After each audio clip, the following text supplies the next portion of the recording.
Kas tev atkal ir? Kāpēc jābļaujas mēģina mācīties?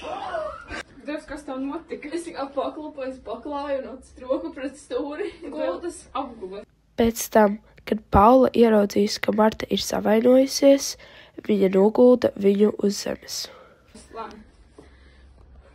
Tev ir kāds maisiņš, man tev jānoņem. Man ir atvilknē maisiņi.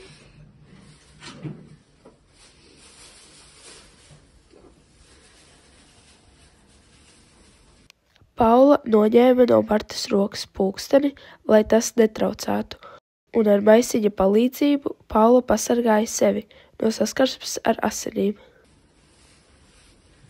Tev ir kāds auduma gabals, labi, man vienalga, es vienkārši paņemšu kādu. Paula atrada tīru kraklu un apturēja asiņošanu uz Martas rokas.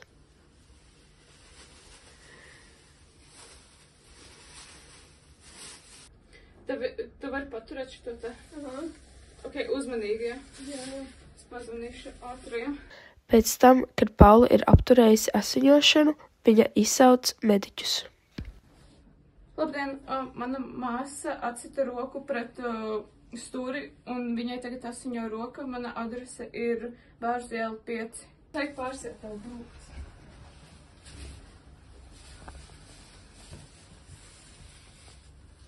Pēc mediķu izsaukšanas Paula ar cietu priekšmetu un auduma gabalu pārsija Martas brūci.